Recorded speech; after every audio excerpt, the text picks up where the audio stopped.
जी हाँ, नमस्कार। मेरा नाम है अंजनी और आप देखना शुरू कर चुके हैं गांव देहात। आज हम बात करेंगे देश की सबसे पुरानी राष्ट्रीय राजनीतिक पार्टी की, जिसने आजादी की लड़ाई में भी महत्वपूर्ण भूमिका निभाई, देश को आजादी दिलाई, देश में लोकतंत्र की स्थापना में उस पार्टी का बड़ा योगदान था। और वो पार्टी 100 सालों से अधिक समय की पुरानी हो चुकी है। लगभग 150 साल उसकी जो है स्थापना के पूरे होने वाले हैं। आज उस पार्टी का 139वां स्थापना दिवस है। जी हां, हम बात कर रहे हैं भारतीय राष्ट्रीय कांग्रेस की। तो कांग्रेस की आज स्थापना का 139वां साल है और आज ही के दिन यानी कि 28 दिसंबर 1885 को कांग्रेस की स्थापना हुई थी। जी हां, ये कांग्रेस की स्थापना करने वाला जो सदस्य था वो कोई भारतीय नहीं था।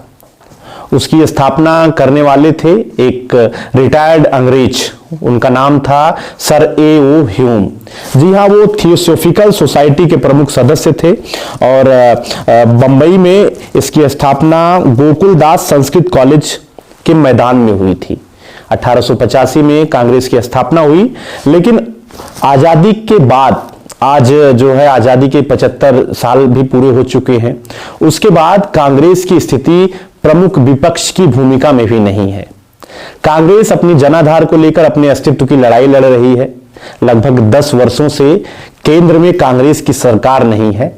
तो हम कांग्रेस की पूरी यात्रा की बात करेंगे और प्रमुख रूप से आपको बताएंगे कि वर्तमान में लोकसभा चुनाव जो 2024 का होने वाला है, उसमें कांग्रेस की क्या स्थिति रहेगी। वर्तमान समय में प्रमुख स्थान यानी कि सुल्तानपुर में 38 लोकसभा क्षेत्र में कांग्रेस की क्या स्थिति रहेगी। तो हमारा ये जो शो है उसको देखने के लिए आपका बहुत बहुत धन्यवाद है। आप गांव देहात में आज हम कांग्रेस की स्थापना के बारे में, उसकी यात्रा के बारे में चर्चा करेंगे।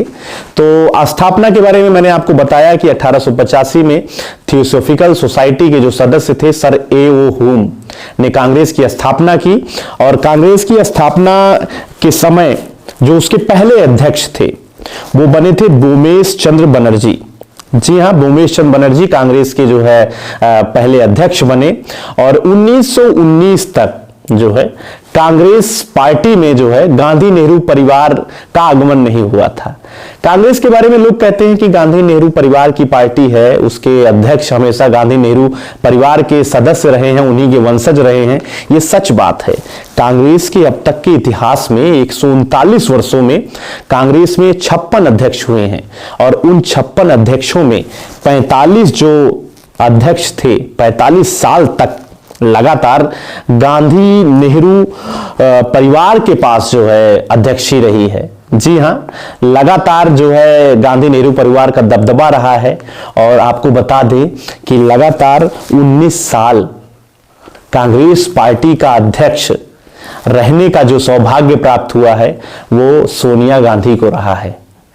जी हां, सोनिया गांधी वही जो पूर्व प्रधानमंत्री राजीव गांधी की पत्नी हैं और वर्तमान में कांग्रेस के शहजादे राहुल गांधी की मां हैं। जी हां, सोनिया गांधी अमेठी के बगल रायबरेली की सांसद भी हैं और सोनिया गांधी लगातार 19 साल कांग्रेस की अध्यक्ष भी रही हैं। जी हां, पहली बार कांग्रेस में जो है गांधी नेहरू परिवार की जो एंट्री होती है वो 1919 ईस्वी में होती है और 1919 ईस्वी में जो है मोतीलाल नेहरू पहली बार यानी कि देश के प्रथम प्रधानमंत्री जवाहरलाल नेहरू के पिता और आजादी की लड़ाई में महत्वपूर्ण भूमिका निभाने वाले मोतीलाल नेहरू कांग्रेस के जो है 1919 में अध्यक्ष बनते हैं। यहीं से शुरू होता है कांग्रेस में गांधी नेहरू परिवार की एंट्री। जी हां, कांग्रेस में जो है बहुत उतार चढ़ाव के दौर आए। एक दौर ऐसा भी था जब महात्मा गांधी के जो है विपक्ष में चुनाव लड़ने वाले जो है सुभाष चंद्र बोस जी कांग्रेस के अध्यक्ष बनते हैं। महात्मा गांधी को ये नागवार गुजरता है, उनके समर्थित प्रत्याशी जो है का चुनाव हार जाते हैं। एक ऐसा भी दौर था। उसके बाद जो है सुभाष चंद्र बोस जी ने कांग्रेस से त्यागपत्र दिया। उन्होंने एक नए संगठन की स्थापना की, फॉरवर्ड ब्लॉक जो है बनाया और विदेशों से भी भारत की आजादी में महत्वपूर्ण भूमिका निभाई। आजादी के बाद कांग्रेस में भी कुछ ऐसा भी दौर आया जो कांग्रेस की सबसे महत्वपूर्ण शख्सियत और देश की राजनीति की दुर्गा कही जाने वाली इंदिरा गांधी जी को कांग्रेस, उनकी ही पार्टी कांग्रेस ने अपने दल से निकाल दिया था। जी हां, ऐसा भी दौर इस पार्टी में देखने को मिला कि सत्तासीन प्रधानमंत्री को जो ही उसके दल के लोगों ने अपनी पार्टी से बाहर का रास्ता दिखाया। इस दल के 62 नेता जो है, जो निकल के अलग अलग जो है राजनीतिक दल बनाए, सैकड़ों दल बनाए, और आज कई दलों के लोग मिलकर प्रमुख विपक्ष की भूमिका को लेकर एक महागठबंधन की तैयारी कर रहे हैं, जिसका नाम इंडिया दिया गया है। उसकी अगुवाई कांग्रेस ही कर रही है। जी हां, ये कांग्रेस का अपना एक इतिहास है। आज कांग्रेस की स्थापना के अवसर पर हम आपको उसके बारे में जानकारी दे रहे हैं। हमने आपको बताया कि लगातार 1998 से 2017 तक कांग्रेस की अध्यक्षा के रूप में सोनिया गांधी ने इस पद पर काम किया, और देश में जो है लगातार 2 बार जो है एनडीए जो है यूपीए की सरकार बनी, उसमें कांग्रेस की बड़ी भूमिका थी। और दोनों ही बार 2004 में जो है सोनिया गांधी की ओर से, उनकी सहमति से, कांग्रेस की सहमति से देश के प्रधानमंत्री बनते हैं मनमोहन सिंह, और 2009 में दोबारा वो देश के प्रधानमंत्री बनते हैं। उसके बाद 2014 के चुनाव में कांग्रेस जो है बड़े अंतर से चुनाव हारती है, और ये देश की सबसे पुरानी पार्टी सिमट कर कुछ ही सांसदों की रह जाती है। उसके बाद कांग्रेस का वनवास शुरू होता है, जो लगातार 2014 में जो है कांग्रेस को हार मिलती है, और 2019 में भी राजनीति में लोकसभा चुनाव में कांग्रेस को बड़ी शिकस्त मिलती है। उसके बाद लगा, अब जो है तीसरी लोकसभा की बात करते हैं। 2024 का चुनाव आने वाला है, और कांग्रेस की स्थितियां कुछ अच्छी नहीं है। अभी हाल ही में देश के अलग 5 राज्यों में चुनाव हुए। 2 जगह पर जहां कांग्रेस कायम थी, वहां पर उसको अप्रत्याशित हार का सामना करना पड़ा। और इस तरीके से देखा जाए तो कांग्रेस के वर्तमान में अध्यक्ष हैं मल्लिकार्जुन खड़गे साहब। तो मल्लिकार्जुन खड़गे साहब 2022 में 26 अक्टूबर को जो है कांग्रेस के अध्यक्ष बनते हैं। उनके इस अध्यक्ष बनने के बाद पहली बार बड़ा चुनाव होता है, उस चुनाव में इनको हार का सामना करना पड़ता है। उसके पहले 2017 से 2019 तक लगातार कांग्रेस के अध्यक्ष कांग्रेस के शहजादे राहुल गांधी रहते हैं, और राहुल गांधी 2019 में लोकसभा चुनाव में बुरी तरीके से पराजित होने के बाद कांग्रेस के अध्यक्ष पद से इस्तीफा दे देते हैं, और 2019 के चुनाव में वो स्वयं गांधी नेहरू परिवार की विरासत कही जाने वाली अमेठी में चुनाव स्मृति ईरानी से हार जाते हैं। 2014 के चुनाव में वो स्मृति ईरानी को हराते हैं, तो 2019 के चुनाव में उनको मुंह की खानी पड़ती है। हालांकि उन्होंने 2 जगह से चुनाव लड़ा था, वायनाड से वो जीतकर सांसद बनते हैं और सदन में पहुंचते हैं, और उनकी संसद की सदस्यता भी हाल फिलहाल में कैंसिल हो जाती है, लेकिन सुप्रीम कोर्ट ने उसको बहाल किया। जी हां, तो ये कांग्रेस का कुछ अपना इतिहास है। और वर्तमान में कांग्रेस के जो है अध्यक्ष मल्लिकार्जुन खड़गे हैं। हमने आपको बताया कि 5 राज्यों में जो है उसको हार का सामना करना पड़ता है।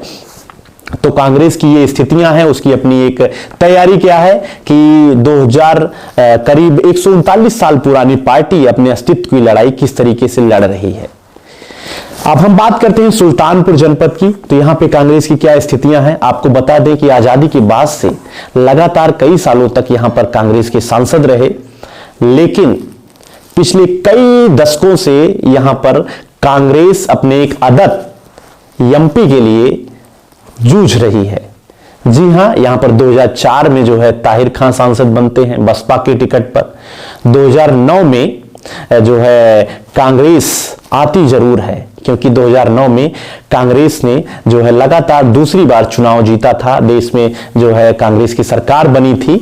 उस समय यहां पर अमेठी के राजा संजय सिंह चुनाव लड़ते हैं, और संजय सिंह यहां पर जो है एमपी बनकर जो है सदन में पहुंचते हैं, और 2014 तक यहां पर कांग्रेस का कब्जा था, लेकिन जो 2014 में ही गांधी नेहरू परिवार के ही एक शख्स और भाजपा के फायर ब्रांड नेता कहे जाने वाले वरुण गांधी यानी कि मेनका गांधी के पुत्र यहां से चुनाव लड़ते हैं और 2014 में वो कई लाख मतों से यहां पे जीत हासिल करते हैं।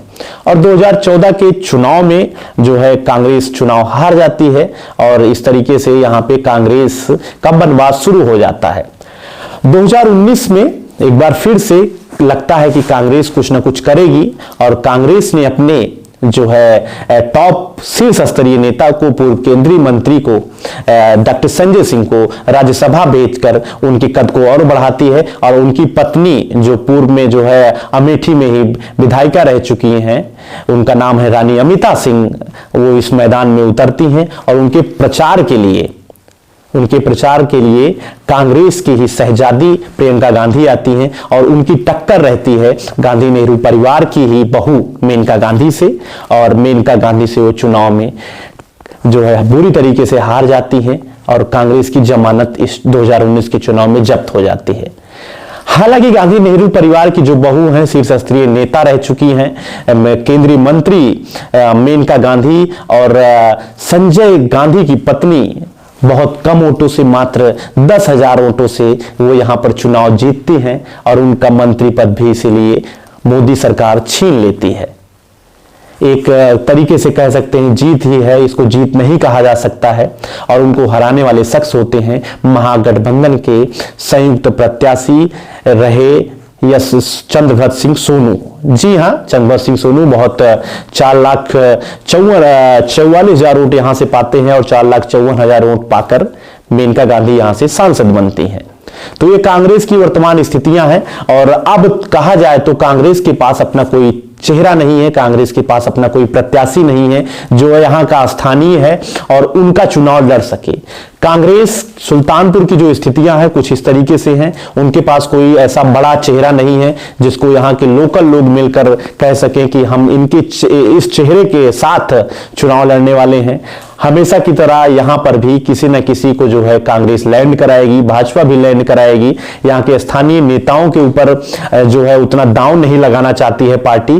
तो आज कांग्रेस के स्थापना दिवस के अवसर पर 139 वर्षों की उसकी जो यात्रा रही है, उसकी क्या कुछ उपलब्धियां रही हैं। आजादी की लड़ाई में तो बड़ी भूमिका कांग्रेस की थी ही, लेकिन वर्तमान समय में कांग्रेस अपने अस्तित्व की लड़ाई लड़ रही है। सुल्तानपुर में उसकी स्थितियां बहुत अच्छी नहीं है। तो अब ये तो समय ही बताएगा कि 2024 के इलेक्शन में कांग्रेस किस तरीके से फाइट करती है इस चुनाव में। बाकी और सारी महत्वपूर्ण जानकारियां, जो राजनीतिक कवरेज, गांव देहात के लोगों के बीच की बातें, गांव देहात के अपने प्रत्याशियों की जानकारी और गांव देहात की ढेर सारी बातों के साथ हम आपके बीच में एक बार फिर से हाजिर होंगे। तब तक के लिए आप देख रहिए गांव देहात। आपका बहुत बहुत धन्यवाद। नमस्कार।